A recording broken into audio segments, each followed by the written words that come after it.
balita, Lunes hanggang Sabado dito sa DWIZ-FM 89.3 News Radio Dagupan. Todo balita. DWIZ.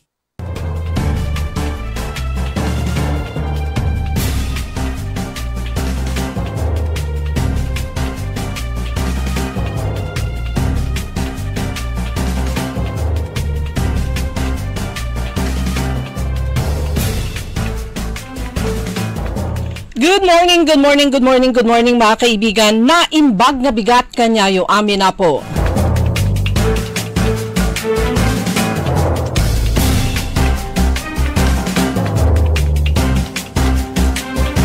Araw ng Lunes, ngayon ay November 24 at oras na ng ating programang Todo Balita at Komentaryo sa DWIZ Dagupan.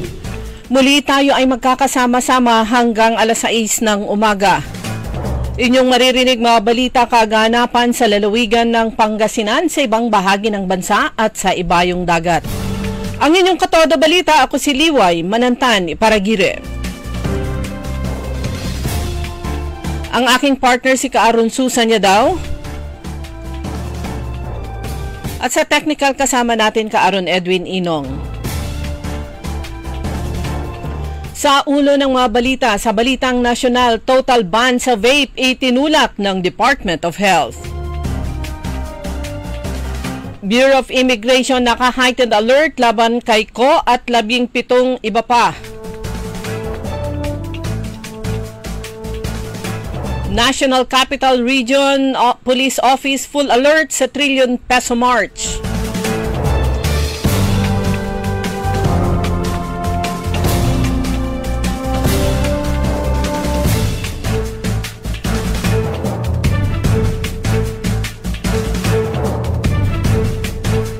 Sa balitang lokal,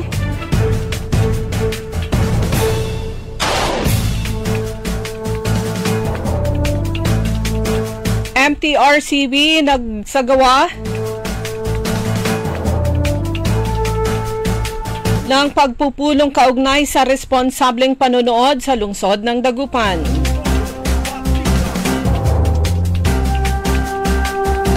Mobile registration isasagawa sa San Carlos City. Kaugnay ito sa PSA Birth Registration Assistance Project. Sa balitang pampalakasan,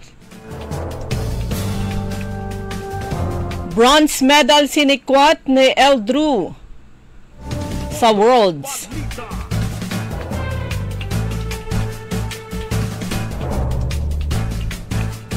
At ngayon sa detalye ng ating mga balita.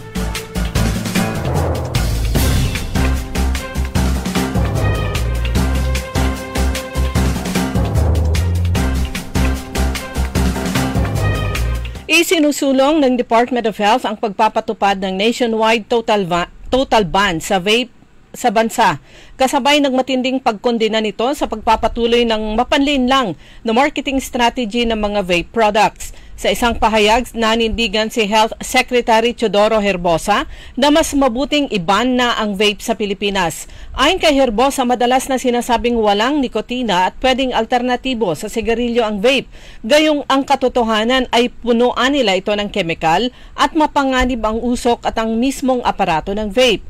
Binatikos din ng DOH ang makukulay na paketas at iba't ibang flavors ng mga vape products na ginagamit upang mabudol ang mga kabataan para gumamit nito.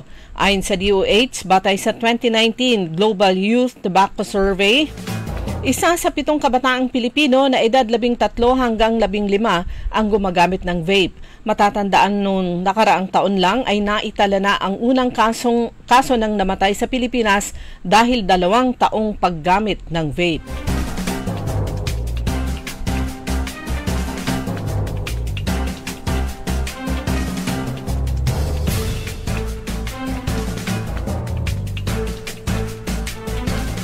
Itinaas na ang alerto sa mga tauhan ng Bureau of Immigration para sa pagtugon sa koordinasyon sa iba pang law enforcement agencies sakaling mahuli sa pagtatangkang lumabas o pumasok sa bansa ang mga inisyuhan ng warrant of arrest ng Sandigan Bayan kaugnay sa maanumalyang flood control projects.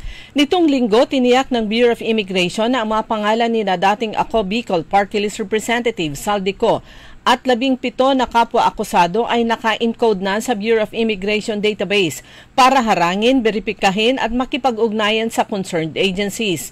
Samantala, ibinunyag ng Bureau of Immigration na 4 sa mga akusado ang natukoy na nasa labas ng bansa bukod kay Ko. Sila ay sina DPWH OIC Planning and Design Division Chief Montrexis Tamayo na huling namataan sa Qatar, SunWest Incorporated President at Board Chairman Aderma Angeli Alcazar na nasa Australia at SunWest Incorporated Treasurer Cesar Buenaventura na kasalukuyang nasa United Arab Emirates.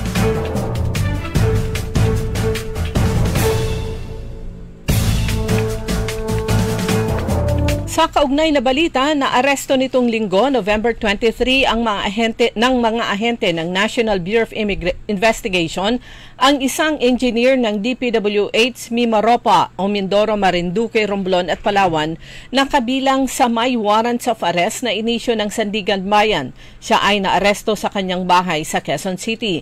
Bukod kay Engineer Dennis Abagon ng DPWH na target sa operasyon, 2 lalaking tauhan ng engineer ang inaresto rin ng Technical Intelligence Division ng NBI dahil umano sa obstruction of justice nang harangin ang team ng NBI. Naabutan ng mga operatiba ang mga gamit at bag ni Abagon na hinihinalang inihanda para sa pagtakas umano nito.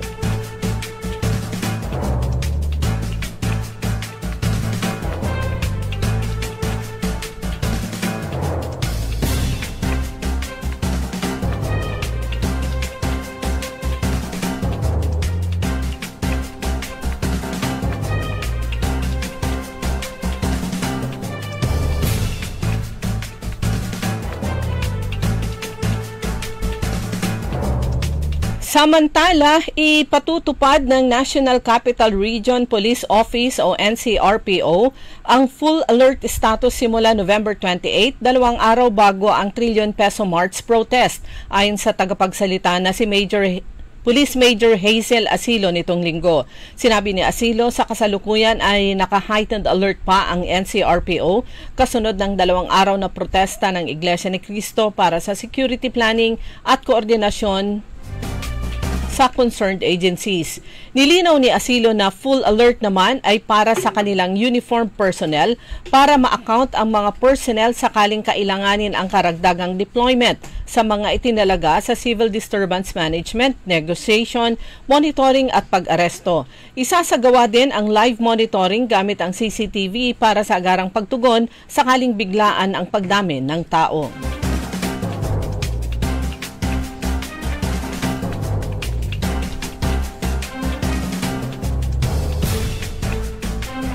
Naisumiti na sa International Criminal Police Organization o Interpol ang request para mag-issue ng red notice laban kay dating presidential spokesperson Harry Roque kaugnay sa kasong qualified human trafficking ayon kay Presidential Anti-Organized Crime Commission spokesman Winston Casio.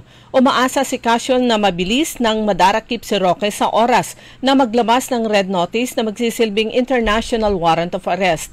Kabilang si Roque sa inisyohan ng warrant of arrest ng Pampanga Regional Trial Court noong Mayo, bukod kay Cassandra Ong at 48 iba pa na kinusuhan ng qualified human trafficking kaugnay sa operasyon ng Pogo Scam Hub na Lucky South 19 o 99 sa Porac, Pampanga. Ayon sa PAOCC, nakakuha sila ng mga ebidensya ng torture, kidnapping at sex trafficking sa nasabing scam hub at nasagip ang hindi bababa sa 158 banyagang empleyado.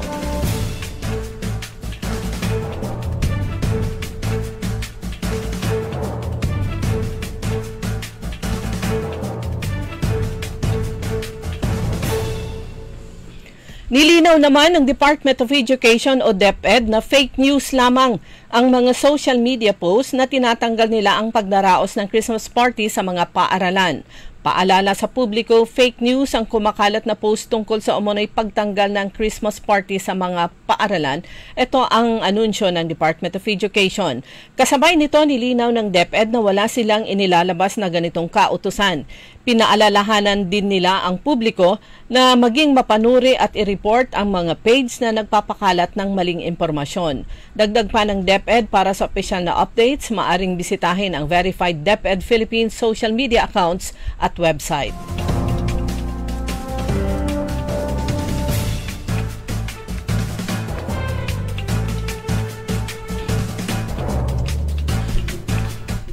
Samantala, pumasok na sa Philippine Area of Responsibility ang low pressure area na posibleng mabuo sa pagiging ganap na bagyo sa loob ng susunod na 24 na oras at tatawaging berbena.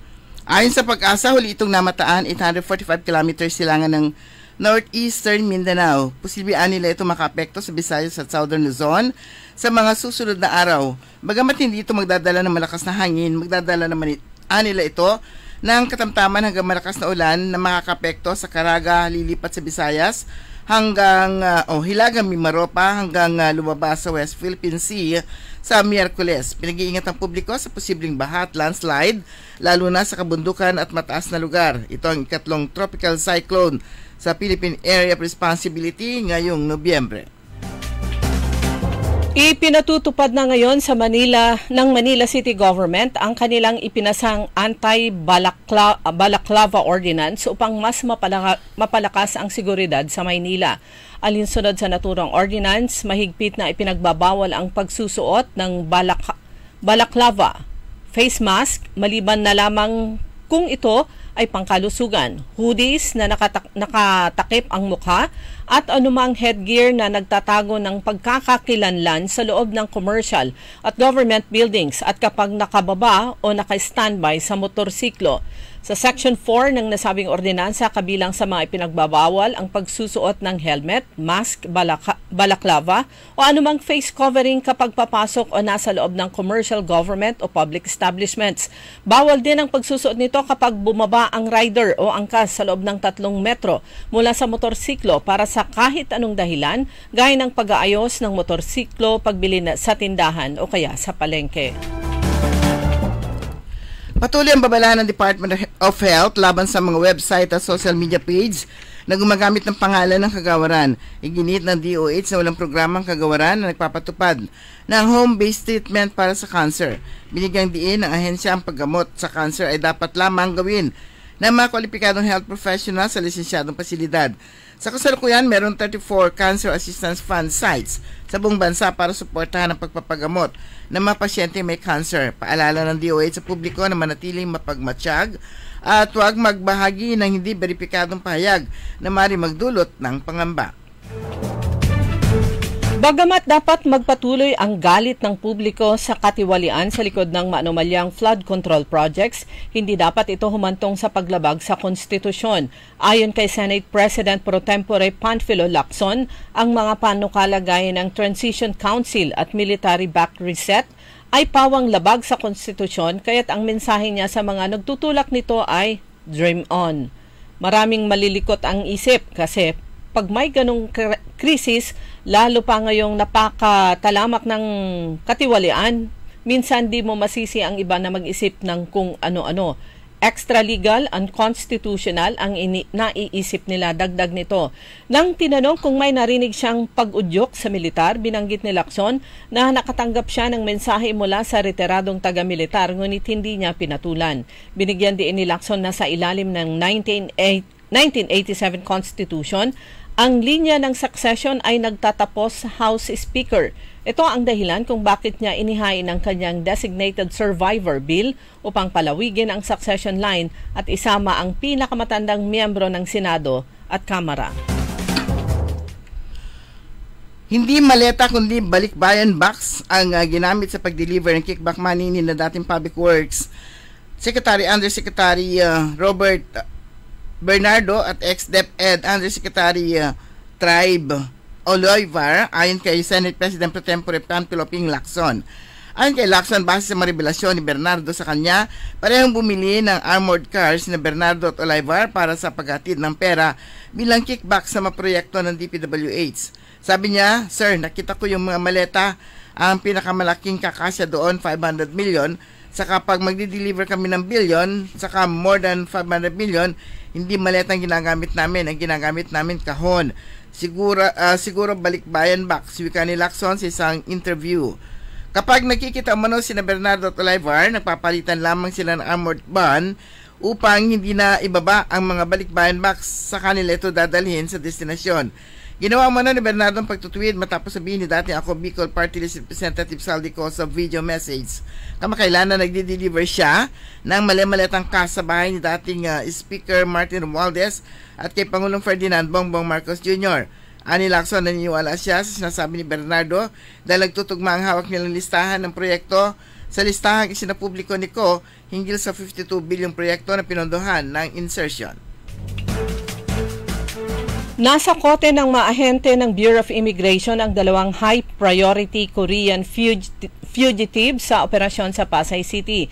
Sa isinagawang operasyon noong November 17 ng Fugitive Search Unit ng Bureau of Immigration sa pakikipagkoordinasyon sa otoridad ng South Korea, nahuli ng mga ahente ang Korean national na sina Lee Jing-yu, 32, at Kim Jae-won, 26, na parehong wanted sa kanilang sariling bansa dahil sa mabibigat na kasong kriminal. Inaresto si Lee sa kahabaan ng Metrobank Avenue, Pasay City. Base sa report, ang suspect ay naisyuhan ng Interpol Red Notice kaugnay ng pagpupuslit ng 3,000 na gramo ng shabu nagsamantala sa mga kababaihan sa Southeast Asia mula Malaysia at Laos noong unang bahagi ng taong ito.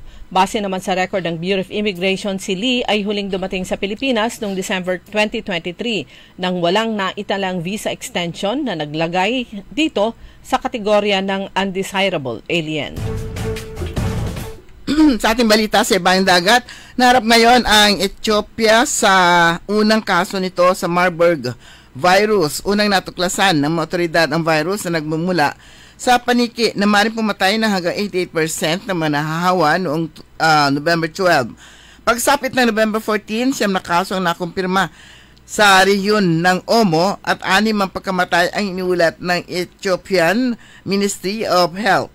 Ayon sa Africa CDC, Africa Centers for Disease Control and Prevention, natukoy ang genetic analysis ng Ethiopia Public Health Institute ng virus sa kaparehong strain ng mga naunang outbreak sa silangang Africa.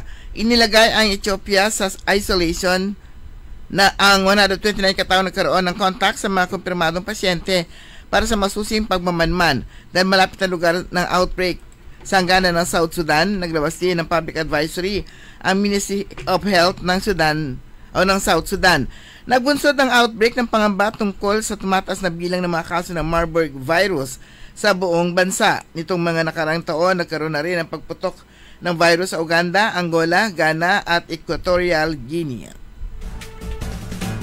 Dumako naman tayo sa mga balitang lokal. Sa bayan ng Calasiao, 300 na grade 11 students ng Calasiao Comprehensive National High School sa nasabing bayan ang natuto tungkol sa Republic Act No. 9165.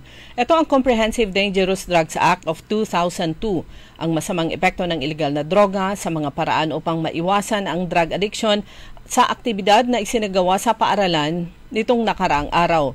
Ito ay bahagi ng Drug Abuse Prevention and Control Week. Ang aktibidad ay isinagawa ng Philippine Drug Enforcement Agency Region 1 at may temang sa bagong Pilipinas, kalusugan ay pinapahalagahan, droga ay inaayawan. Ito ay pinangunahan ng Philippine Drug Enforcement Agency, katuwang ang iba pang law enforcement agencies, public safety partners at ang T-Max Riders Club Philippines na mahagi rin ng tuwalya, biblia at tinapay sa mga mag-aaral bilang bahagi ng kanilang gift-giving activity. Lubos naman ang pasasalamat ng principal ng nasabing paaralan sa pagdala ng PIDEA ng nasabing aktibidad sa kanilang paaralan. Pinangunahan ni Governor Ramon Gico III ang pagbubukas ng kauna-unahang Governor's Cup Intertown Basketball Tournament noong November 21, 2025 sa Narciso Ramos Sports and Civic Center sa bayan ng Lingayen. 43 koponan mula sa 6 na distrito ng Pangasinan na maglalaban-laban para sa kampyonato at cash prizes. Malaking pagpapalaga ni Governor Gico sa sports development at sa paghubog ng sportsmanship ng mga atletang Pangasinense. Unang sumabak sa laro ang LGU Tayog at LGU Rosales at nanalo ang Tayog sa score na 102 versus Rosales na 97 points. Sumunod ang Lingayen at Sual at nanaigang Lingayen sa score na 107-99. Dumating sa lungsod ng Dagupan ang mga pinuno ng MTRCB sa pangunguna ng Chief Executive Officer at Chairperson Lala Gamboa Soto Antonio. Ito ay sa pamamagitan ng Pili Panood Responsableng Panonood na proyekto na inorganisa ng Junior Chamber International Bangus o JCI Dagupan Bangus, kapartner ang nasabing MTRCB, kung saan nagbigay ng kaalaman at pagpapaalala ang mga speakers mula sa MTRCB patungkol sa responsableng panonood at ang responsibilidad ng mga magulang, lalo na kung sila ay nanonood ng mga programa sa telebisyon. Samantala, nagpapasalamat ang JCI Dagupan Bangus sa pangunguna ng kanilang presidente, si Owen Navarro na kagawad ng Barangay Pantal, sa pagbibigay ng MTRCB ng panahon para naman sila ay makabisita sa Pantal Elementary School at magbigay ng mga paalala at mga mensahe para sa mga magulang at mga guardian at para na rin sa mga kabataan. Pinarangalan ng Department of Education o Schools Division Office 1, Pangasinan si Dr. Cesar Kiambao at ng Local Government Unit ng Bayambang bilang pagkilala sa matibay nitong suporta sa mga programa at proyekto ng kagawaran, at ang parangal ay ginawad bilang bahagi ng 2025 Local Stakeholders Convergence ng ahensya na ginanap sa El Jardin Restaurant Lingayen, Pangasinan nitong November 21. Pinarangalan bilang Rank 1 o Most Notable Stakeholder si Dr. Kiambao bilang pagkilala sa kanyang ibinigay na suporta sa pagkakatayo ng Don Chofilo C. Mataban Memorial School sa Barangay Laige, kung saan 3 classrooms at isang opisina nito ay kanyang ipinagawa gamit ng pribadong pondo. Kasama sa pagkilalang ito ang buong LGU Bayangbang sa pamamagitan ng Local Schools Board sa pangunguna ni LSB Executive Director Rolando Gloria, DepEd Bayangbang 1 sa pangunguna ni PSDS Dr. Longino Ferrer at ang Don Chofilo C. Mataban Memorial School sa ilalim ng principal nito na si Dr. Ella Macaraeg. Ginawad ang parangal sa panguna ni Schools Division Superintendent Fatima Buado bilang patunay ng pagpapahalaga ng DepEd sa patuloy na pakikipagtulungan ng lokal na pamahalaan para sa kaunlad ng sektor ng edukasyon. Magsasagawa naman ang San Carlos City Office of the City Civil Registrar ng mobile registration. Ito ay Free Delayed Registration of Birth, LGU PSA Birth Registration Assistance Project. Magbibigay din o mag-award ng Certificate of Live Birth sa mga BIRAP beneficiaries, National ID Registration, Information Dissemination of Civil Registration Laws, Rules and Regulations. Ayon sa Office of the Civil Registration ng San Carlos, ang mga schedule ay sa November 27, araw ng Huwebes, gaganapin sa Barangay Nilintap. Sa November 28 naman, ito ay dadalhin sa Barangay Bungkawan at sa November 29 ay sa Barangay Mabalbalino. Itong programang ito ay sa pangunguna ni Mayor Julia Resuello, kasama ang Sangguniang Panlungsod at ang Office of the Civil Registrar at saka ng Philippine Statistics Authority. Ipinabot ng Public Order and Safety Office o POSO ng Alamino City ang paglilinaw hinggil sa kumakalat na isang stolen video na umano'y kuha sa PEB covered court na nagpapakita ng isang babae at lalaki na di umano'y sangkot sa isang malaswang gawain. Matapos ang masusing investigasyon ng tanggapan, kabilang ang pagsusuri sa CCTV footage at verifikasyon ng oras at lokasyon, ay napatunayan na walang katotohanan ng paratang laban sa 2 individual na nasabing video. Mariing kinukundina ang pagpapakalat sa maling impormasyon at paglabag sa privacy ng sinuman sa pamamagitan ng paggamit o pag-share ng mga hindi otorisadong video. Ang magantong gawain ay maaaring magdulot ng seryosong reputation harm at paglabag sa umiiral na batas. Pinaalalahanan ng publiko na maging responsable sa paggamit ng social media at iwasang magpakalat ng anumang hindi beripikadong impormasyon. Dumako naman tayo sa mga balitang pampalakasan. Dinagit ng Ateneo de Manila University ang impresibong 72 kontra 61 na panalo kontra Adamson University upang manatiling buhay ang pag-asa sa ASAM na Final Four sa UAAP Season 88 Men's Basketball Tournament. Ang kanilang laro ay ginanap sa MOA Arena sa Pasay City. Kinalsuhan ng Blue Eagles ang 2-game skid upang mapaganda ng bahagya ang kanilang karta sa 6-7 kung saan ay kasalo nila sa 5th place ng team standings ang Far Eastern University. Samantala, matapos mabigo sa men's individual all-around finals, wagi naman si Carl Eldrew Yulo ng bronze medal sa floor exercise finals ng 3rd FIG Artistic Gymnastics Junior World Championships kahapon sa Manila Marriott Grand Ballroom. Nagtala ang 17 years old na Pinoy gymnast ng kabuang 13.733 points para pumangatlo kina gold medalist Yang Langbin ng China at silver winner Simeon Esperanza ng Italy. Halata ang pag-iingat ni Yulo sa kanyang ankle injury na nalasap niya sa all-around finals noong araw ng Sabado. Sumahan niyo kabuhan ang ating newscast sa ating Todo Balita at Komentaryo. Kami po yung matagapagbalita. Ako po si Susan Valdez Yadaw. Ako naman si Liway Manantan Iparagire. Oras alas 5:26 ng umaga. Magandang araw po sa ating lahat, sa ating mga bisita. Inaanyayahan ko po kayo sa aming lungsod ng Alaminos para po mabisita at ma-experience ang ating mas pinagandang 100 Islands. Marami na pong pagbabago sa ating mga isla at sana makita namin kayo dito sa aming lungsod para po makapag-swimming, makapag-enjoy kasama ang inyong barkada at ang inyong pamilya. Tara na! Dito sa Alaminos City para sa ating 100 Islands. Ang patuloy na pagpapaganda sa 100 Islands National Park at lungsod ng Alaminos ay pinangungunahan ni Mayor Art Brian Celeste. High blood, salot, milyong-milyong katao na ang namamatay sanhi nito.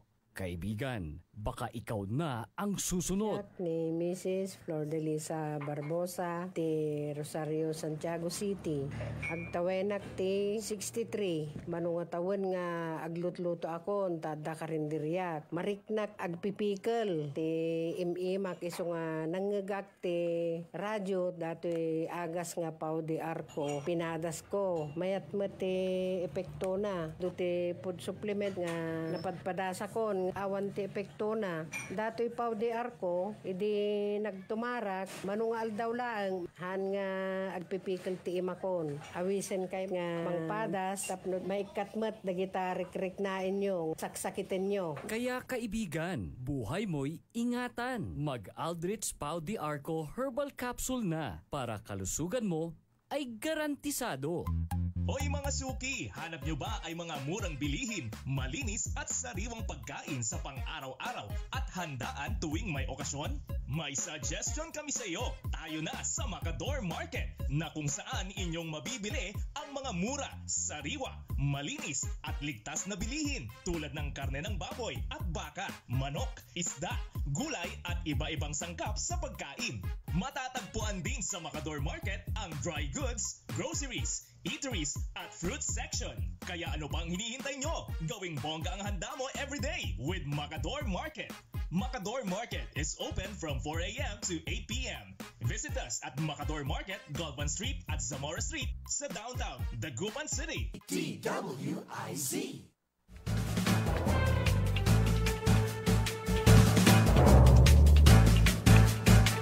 Oras mga kaibigan, alas 5:28 na po ng umaga sa pangalawang bahagi ng Todo Balita. Kasama nyo pa rin Liway Manantan Iparagire. At Susan Valdez Yadaw. At nasa huling linggo na po tayo ng buwan ng Nobyembre. Ngayon po ay December 24. At ilang oras ay ilang araw bago ang Christmas. 30 days before. Hala, isang buwan. Isang buwan na lang. Kasi 24 ngayon. Oo, bisperas. Kayo po ba ay handang-handa na o ubos na po yung inyong mga bonus? Sana all. May bonus. Hindi pa natanggap ni Ka Edwin, hindi siya nakangiti. Walang react. Pero sa mga nasa gobyerno, palagay ko natanggap na nila, no? Oo, maaga yung November 15 na tatanggap na nila yung yung unang bonus. Depende yan eh.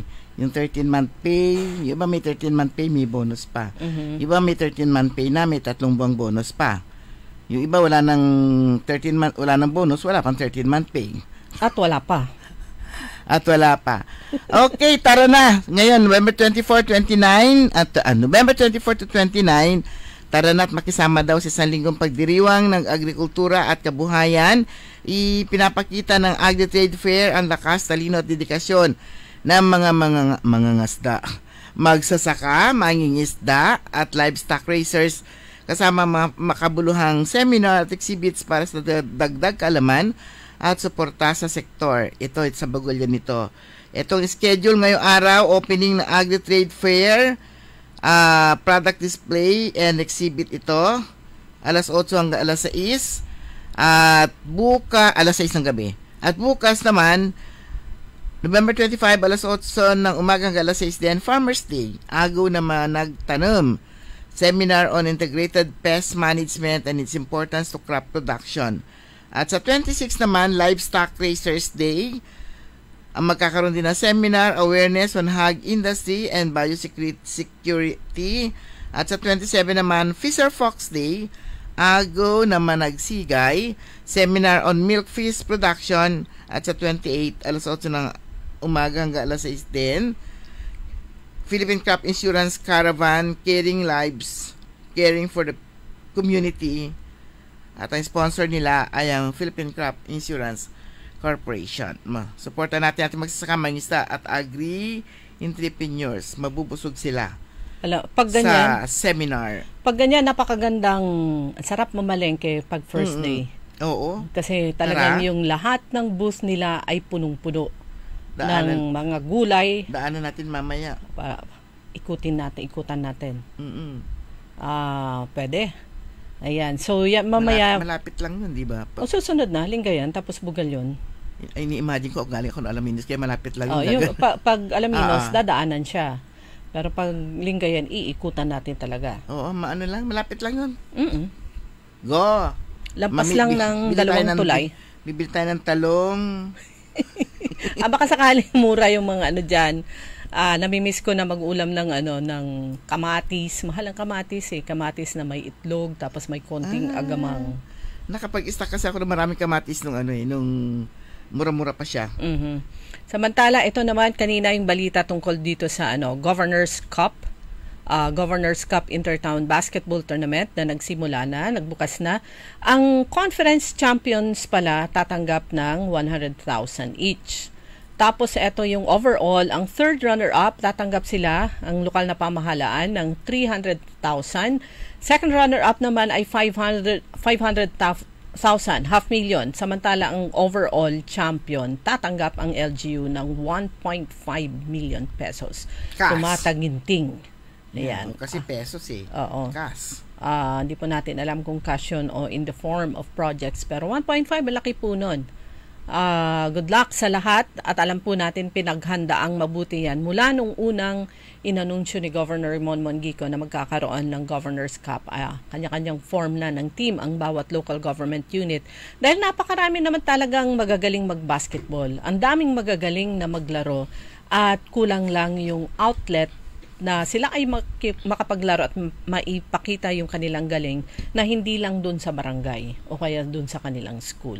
So ito naman, muli nilang makakasagupa ang kanilang mga kapwa basketball players mula sa iba't ibang bayan at saka lungsod. Although nauna na to last, during the past administration. Previous administration, meron na to.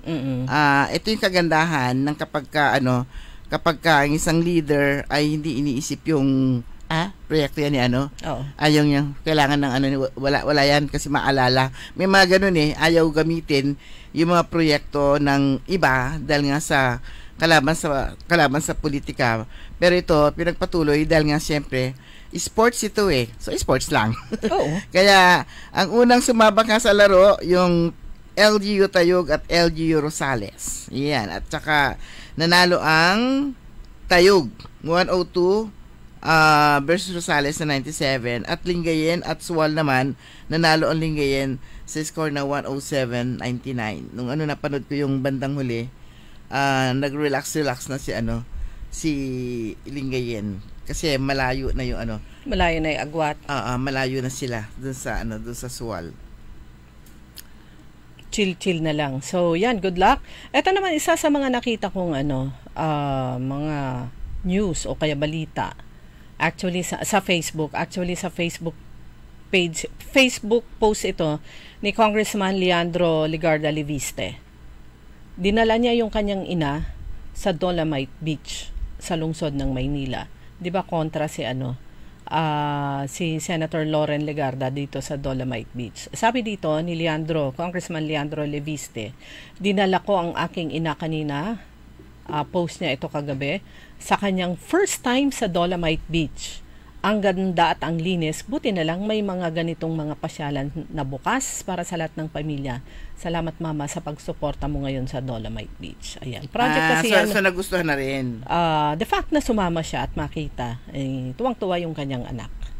So, yan. Project yan na inimplement nung panahon ni the former President Rodrigo Duterte na ang daming kontra. Siyempre, yun nga sinasabi natin kapag kakalaban sa politika, talaga hahanapan nila ng kontra. Pero yung malinaw na issue, iniiwas-iwasan nila. Tinatalikuran nila, ayaw nilang harapin. Pilit kinakalkal yung sa Davao. Ika-10th year na ng takbo na fund run. Ito rin yung fund run sa mga din, tuloy-tuloy din yon. So ipinagdiwang po yon, mahigit 2,000 yung lumahok nung araw ng Sabado at pinasalamatan ni Mayor Bona yung matagumpay at saka masayang pagdiriwang nga sa Mangaldan nung Sabado. So ika-10th year nito na pinasimulang programa nga niyang alkalde roon simula pa noong 2013. So may 2,000 daw yung tumakbo, mga running enthusiasts sa bayan na lumahok at sumuporta sa aktibidad na may tuturing na maagang regalo para sa kanyang nalalapit na karawan sa November 30. Masarap dito yung tumakbo yung mga kumakain sa lasas para para may pagpag nila yung mga taba. Yan? Mangyayari knockout. Kasi lalo na ulo. Ayon sa alkalde, yung kanyang programang takbo na ay may layuning buklorin ang bawat Mangaldinian tungo sa pagkakaisa at pagkakaibigan na mayroong malusog na pangangatawan. Upang ihanda daw ang katawan bagong takbo, idinaan muna sa Mangaldan Zumba Club. Nagsumba muna sila, ang mga kalahok, sa isang dance warm-up. Yun yung parang nila. Warm-up nila, exercise nila. Nagkaroon din ng pre-run briefing si Fernando Sagisag Cabrera, event focal person na General Service GSO para sa mga runner patungkol sa race route at safety instructions. Sa 5:30 a.m., madilim pa yon na magsimulang patakbuhin ng mga kalahok mula sa starting line sa Mayor's Gate Public Plaza patungo sa itinalagang turning point sa bawat race category. At 5 barangay sa bayan ang tinahak ng mga kalahok. Mula sa 10K kabilang ang poblasyon, Gilig, Bari, Malabago at Anulit na siyang naging turning point ng mga runner. Samantala sa Malabago naman tinakdang turning point para sa mga 5K runner at sa Bari naman ang mga sumali sa 3K category. Para sa pagtiyak ng kaligtasan ng mga kalahok na kantabay sa paligid ng race route, ang magkakaugnay na sangay ng lokal na pamahalaan mula sa Public Order and Safety Office, Municipal Disaster Risk Reduction and Management Office, Quick Response Team, Municipal Health Office, pero mula sa Mangaldan PNP at BFP, kasama ang Mangaldan Bikers Club at maging ang konseho ng 5 barangay na dinaanan ng mga kalahok. So excited na umabang sa finish line ng makawani ng lokal na pamahalaan para batiin lalo na ang mga top finisher sa bawat race category na ginawaran ng medalya at tropeyo ng municipal LGU o ng lokal na pamahalaan ng Mangaldan. Umarangkada rin ang kusina. Meron din siyang kusina. Meron kung Meggy kusina, may kusina rin. Lahat ng mga LGUs meron na silang meron na silang sariling ang tawag ito, mobile kitchen. Ito yung kanya. Meron siyang kusina ni Mayor Bona para magatid ng libreng paalmusal para sa mga kalahok na pinangasiwaan ng kawani mula sa Mayor's Office. Ayan. So, itong 3 winners ng takbo na Collect and Win contest, ang kanilang tig 5,000 cash prize. Sina Felicidad Biason mula Batang, Maria Lorena Rufinita ng Poblasyon at Alexis De Vera mula Salay na silang kompleto nakapagbigay ng 9 na takbo na running shirt na planong ilagay sa Museo de Mangaldan. Ayan. Ito naman yung sa nung nakaraang ulitin lang po natin nung nakaraang Sabado diyan sa Pantal Elementary School ginanap nga itong yung programa o proyekto ito ng JCI Bangus. JCI Dagupan Bangus. Sila po yung nag-imbita sa MTRCB, kanya naman nagkaroon ng aktibidad diyan sa may ginanap sa Pantal Elementary School. Ang dami na palang doon. Naayos na yung tumayo na yung mga multi-story buildings na may ilang mga dagdag na classrooms. So, ito po yung first time at sabi po ni President JCI Dagupan Bangus President si Kagawad Owen Navarro kagawad siya ng Pantal. Ito pa lang yung una, meron pang susunod, merong second, may third, yung third free film viewing. At itong yung tawag po dito ay pili, panood, responsableng panonood. At dumating nga si Chairperson Lala Soto Antonio. Sabi niya, napaka-importante na ang mga magulang talagang ginagabayan nila ang kanilang anak dahil kahit yung rating nung isang mapapanood sa telebisyon ay pwede ang bata. May mga scene, mga maiksi lang na hindi naman talaga siya angkop sa bata o kaya kailangan yung patnubay, sabi nga patnubay at gabay para sa mga manonood. Dahil sabi niya, yung isang speaker, yung mga speakers, sina board members Maria Carmen Musnge, Eloisa Matias, si Direct Joey Romero at Neil Felix Del Rosario. Etong si board member Maria Carmen Musnge, kwento niya na yung anak niya ay parang may na-develop na fear. Pero yung pinanood naman niya noon ay pambata. So sabi niya, meron lang isang scene na medyo nakakatakot pero yun yung tumatak sa kanya na every time na papasok siya sa banyo, kailangan may kasama siya o kailangan talaga siyang may dala na flashlight bukod sa ilaw sa CR dahil dun sa nakakatakot na maiksing scene na yon na sa isang palabas na pambata. So kailangan importante yung gabay ng mga magulang at huwag gawing yaya ang telebisyon. Ganun din, huwag gawing yaya ang internet dahil kung ano-ano yung nakikita at napapanood ng mga bata. So, although ito, hindi first time na magsagawa ng ganitong mga forum ang MTRCB. 'Di ba nung ang chairperson ay ngayon ay Congresswoman Rachel Arenas, nagdala rin siya ng ganitong mga forum dito sa lalawigan ng Pangasinan at saka sa iba pang lugar. Yun nun? Sino na? Yung artista? Ang speaker ay yung kontrabida. Kontrabida pero panahon ni chairman si Congresswoman Rachel Arenas. Sino na yun? Yung kalaban ni Juday. Gladys. Ayun, si Gladys Reyes.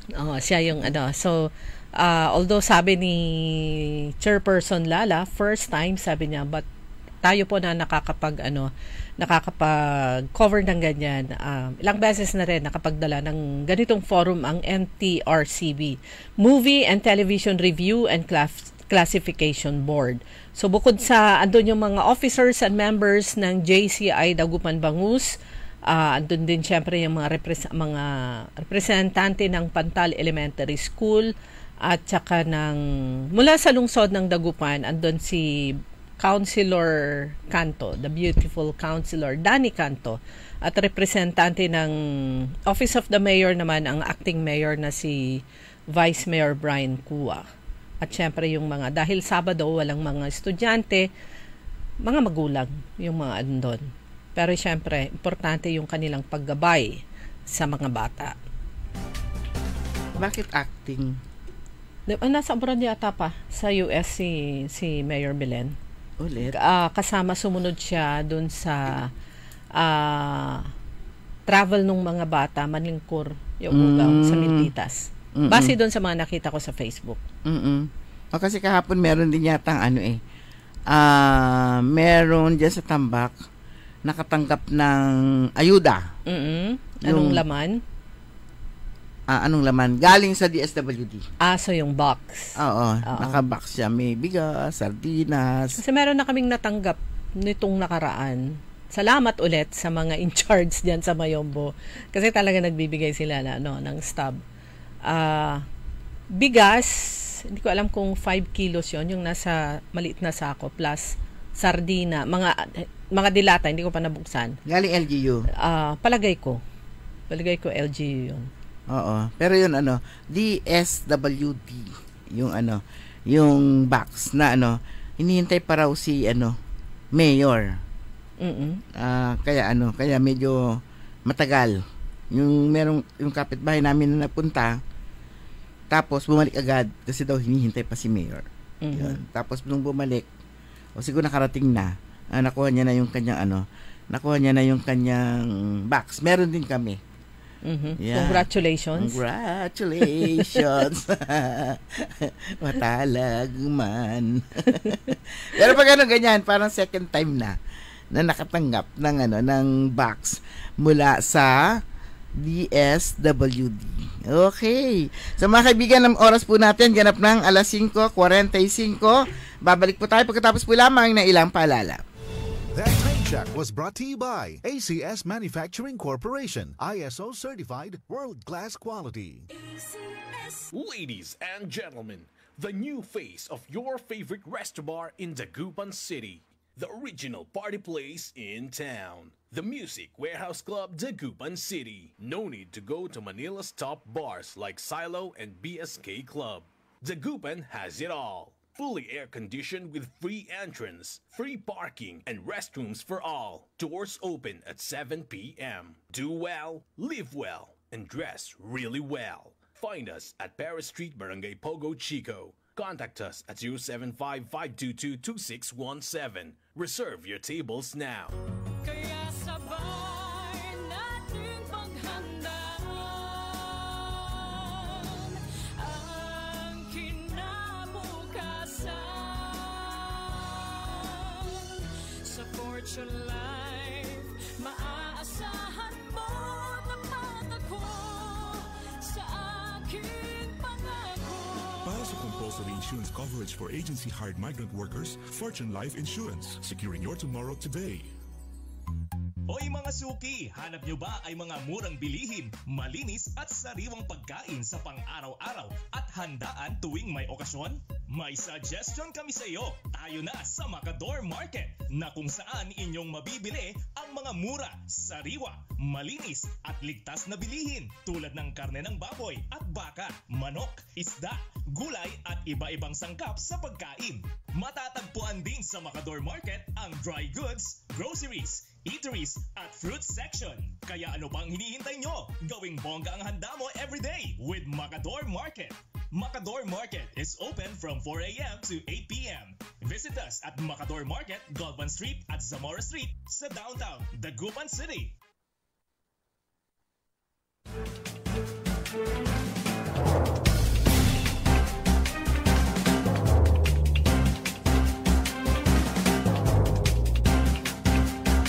Okay, oras na po natin mga kaibigan, 5:48 ng umaga. Good morning kay Ma'am Andora Villanueva, dyan sa may barangay Karaal, Lawa, Ma'am. Kumusta po kayo dyan? Karaal, Kalmay yung pagtawid galing dito sa may NBI, Kalmay. Tapos sasakay ka ng tricycle, papunta naman sa Karaal. Kumusta po kayo? Ayan, makasamahan ko din sa GSP, Girl Scout of the Philippines, Dagupan Council. Magandang umaga po sa inyong lahat. Ayan, congratulations sa Heartbeat family o team ng Heartbeat sa napakasayang pinakaunang reunion na ginanap nung Sabado. Ayan, halos kompleto. Ang presidents and officers. Officers, yung mga district officers. Pero merong 4 na wala dahil nasa abroad. So talagang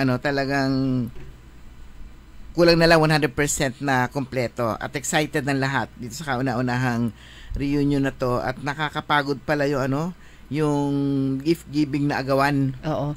Actually, yung mga napanood ko sa Facebook, kunyari kung 6 sila, lahat may dala na tiga-6. 6 lahat ang bilang. Para, so, kukuha ka rin. Para, pag latag na ganyan, agawan, pero lahat actually meron. Oo. Yung iba nag-aagawan, pare-pareho naman yung yung parang yung saya lang. Oo. At saka yung iba naman talaga, pagka iba-iba kasi, yung talaga yung agawan, yung iba-ibang kulay, pero pare-pareho din lang yung ang saya, pagkatapos nun, pagod na pagod ka. Ayan. Kami naman na mga members ng Inner Wheel na members nung Heartbeat ay nakikisayal na lamang. Kikipanood na lang. Pero mga Heartbeat din kami. True. Nung term ng ngayon kasi step up na. Oo. Step up din kami. Ayan, yung mga active members. Ayan, congratulations. Talagang energetic si Immediate, no? INP. Immediate IPNP. Si Immediate Past National President. At syempre si Immediate Past IPDC. Oo. Sabi ni IPDC sa kanya, ang sabi ko, magdala siya ng isang gift. Hindi ko sinabi magdala siya ng isang van. Hindi ko sinabi magdala siya ng isang van na gift. Kasi ang dami talaga eh. Pagkatapos meron pa siyang malalaking boxes ng ensaymada. Ayan, congratulations sa mga presidents ng Heartbeat for the early Christmas. Yan. Although rin naman, sabi ko, ulitin natin uli next month. Sabi, magkano ba puhunan mo? Oo nga no. Meron, oo nga no. Namuhunan ka rin nga pala. Kasi magbibigay ka rin naman eh. So in return yun, meron din yun. Parang ang dami lang. Kaya lang, oo nga rin naman pala, gagastos ka rin. Ayan, good morning kay Cecilia Morante. Kasama na dyan ang kanyang si Yayo Yoko Batutay, si Sol Osyope. Tama po ba? Glory Sanchez Maramba, Ernesto Musada Jr., Jerry Abalos, good morning po. Si Rafael Acosta Mangalyag, Bogs Vidal, at syempre si Achicora Aquino at Kuya Marjan sa Barangay Tubeng, at si Kaaron Graciel Damatro at si Nanay Dading. Yan. At syempre, Mamata and Tropa. At si Madam Rose, huwag kalimutan. Kaya hindi yan nagte-text. Nakikinig meron siya. Nakikinig talaga. Kasi yung radyo niya, isang istasyon. Sir Roberto Nimer, good morning. At saka yung mga kapitbahay, kalugaran ni Achicora Aquino dyan sa Tabang, good morning din po. Ayan, Kuya Benjitan, good morning din. May schedule ngayong araw ang ang SSS, schedule for registration and payment sa Mayor's Conference Room. For registration, magdala kayo ng birth certificate kapag ka single, marriage contract kapag ka may asawa. Naalala ko yung mga yung requirement daw para sa yung matanda na ang tawag na doon. Sa ano? Yung pag 100 years old na. Oo. Yun. Centenarian? Yan, centenarian. Alala ko, requirement daw yung marriage certificate. Pag Pag 100 years na. Kaya lang, siyempre, diyan kabayag. Di ba? Oo. Diyan kabayag. Parang actually, yung iba, hirap na silang mag-produce. Isa pang dyan, parang yung experience namin nung namatay ang aming ina, that was, tagal na rin eh. Mayroon na bang 3 years, 5 years? Hindi makita kasi yung kanyang birth certificate. So kung pupunta ka sa PSA, wala kang makukuhang kopya. At ang sabi, punta ka dun sa kung saan siya pinanganak. At doon sila kung may makukuha ka pa doon. Kung wala kang makuha, parang certification na lang or whatever. Pero sa PSA, wala sa record nila yung mula, kalimutan ko yung sinabi noon ni the late Sir Ed. Basta wala yung ganong edad. She was 83 noon eh. Walang kopya sa PSA. Ito naman kasi ang point of view dito, POV. Sabi niya, mga centenaryo sa kanang nandalang hanapan pa birth certificate. So, yun. O kaya proof of yung senumar. Kaya ganyan ka sa labalot. Senumar. Ano ba yun? Okay, siguro, pwedeng na lang. Okay na siguro yung birth certificate kasi. Kasi ang titignan naman yung edad. Oo nga, hindi naman yung, bakit ano punta ni med certificate, kaya yung 100,000 na yun, paghihirapan din sa buti pa sa sa ibang fast food o ibang kung hindi dala ng senior citizen yung kanyang card, any ID na makikita yung kanyang birthday, pwede na. 'Di ba? Kasi yun naman titignan kung kailan siya pinanganak, ilang taon talaga siya. Bakit kailangan pa marriage ko? Kaya nga tao doon. Kasi ang titignan mo lang talaga si edad, proof na ikaw ay 100 years old na. Yan. So yun, ito actually SSS lang ito para sa mga for registration, being birth certificate pag single, or marriage contract pag may asawa. For payment naman, bring SSS ID or proof of SSS registration, and payment for contribution. Ayan, sa sa San Jacinto. Meron ding magaganap na one-stop shop LTAF Caravan ngayon, yung mga itong pag may-ari ka talaga ng baril, talagang ang bilis ng taon.